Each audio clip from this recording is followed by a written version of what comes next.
A gathering of the tribe. Once upon a time, a great tribe of people lived in a world far away from ours. Whether far away in space or in time, or even outside of time, we do not know.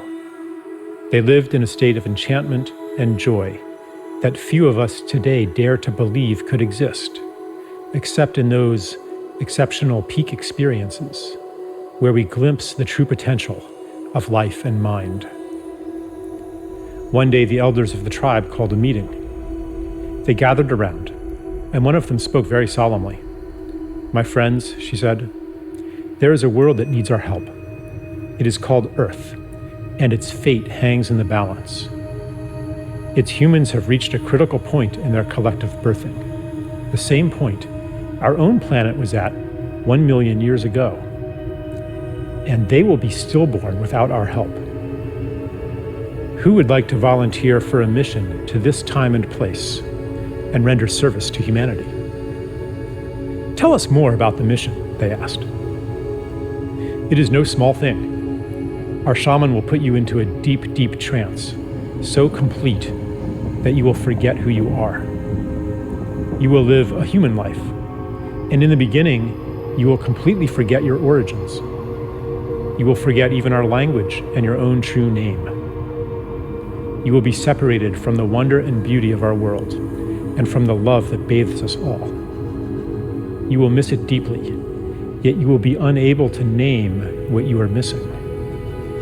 You will remember the love and beauty that we know to be normal only as a longing in your heart.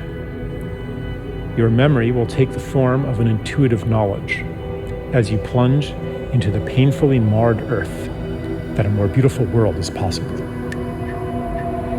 As you grow up in that world, your knowledge will be under constant assault. You will be told in a million ways that a world of destruction, violence, drudgery, anxiety, and degradation is normal. You may go through a time when you are completely alone, with no allies to affirm your knowledge of a more beautiful world. You may plunge into a depth of despair that we, in our world of light, cannot imagine. But no matter what, a spark of knowledge will never leave you. A memory of your true origin will be encoded in your DNA. That spark will lie within you, inextinguishable, until one day it is awakened. You see, even though you will feel, for a time, utterly alone, you will not be alone. We will send you assistance, help that you will experience as miraculous, experiences that you will describe as transcendent. These will fan that spark into a flame. For a few moments or hours or days, you will reawaken to the beauty and the joy that is meant to be. You will see it on Earth. For even though the planet and its people are deeply wounded, there is beauty there still, projected from past and future onto the present as a promise of what is possible and a reminder of what is real. After that glimpse, the flame may die down into an ember again as the routines of normal life there swallow you up. But after each awakening, they will seem less normal, and the story of that world will seem less real. The ember will glow brighter. When enough embers do that, they will all burst into flame together and sustain each other. Because remember, you will not be there alone. As you begin to awaken to your mission, you will meet others of our tribe. You will recognize them by your common purpose, values, and intuitions, and by the similarity of the paths you have walked. As the condition of the planet Earth reaches crisis proportions, your paths will cross more and more. The time of loneliness, the time of thinking you might be crazy, will be over. You will find the people of your tribe all over the Earth and become aware of them through the long-distance communication technologies used on that planet.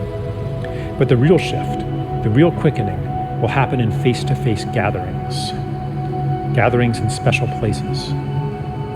When many of you gather together, you will launch a new stage on your journey, a journey that, I assure you, will end where it begins right now. Then, the mission that lay unconscious within you will flower into consciousness.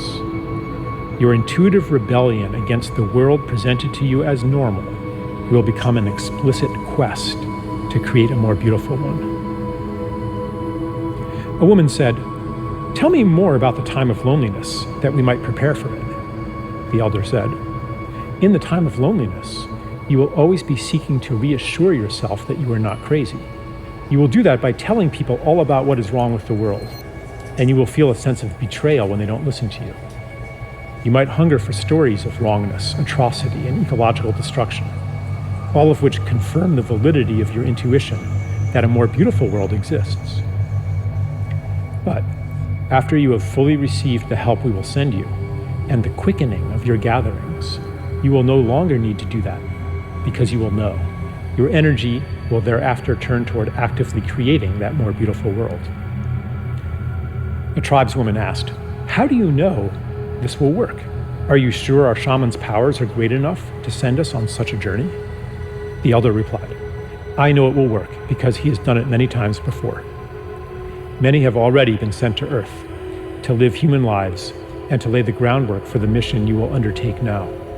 He's been practicing. The only difference now is that many of you will venture there at once.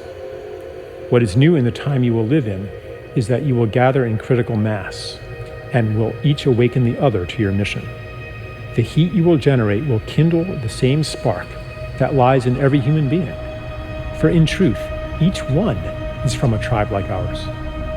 The whole galaxy and beyond is converging on Earth, for never before has a planet journeyed so far into separation and made it back again. Those of you who go will be part of a new step in cosmic evolution." A tribesman asked, "Is there a danger we will become lost in that world and never wake up from the shamanic trance? Is there a danger that the despair, the cynicism, the pain of separation will be so great that it will extinguish the spark of hope, the spark of our true selves in origin, and that we will be separated from our beloved ones forever?" The elder replied, "That is impossible. The more deeply you get lost, the more powerful the help we will send you. You might experience it at the time as a collapse of your personal world, the loss of everything important to you. Later, you will recognize the gift within it. We will never abandon you." Another man asked, "Is it possible that our mission will fail and that this planet Earth will perish?" The elder replied, "I will answer your question with a paradox. It is impossible that your mission will fail, yet its success hangs on your own actions. The fate of the world is in your hands. The key to this paradox lies within you, in the feeling you carry that each of your actions, even your personal secret struggles, has cosmic significance. You will know then, as you know now, that everything you do matters."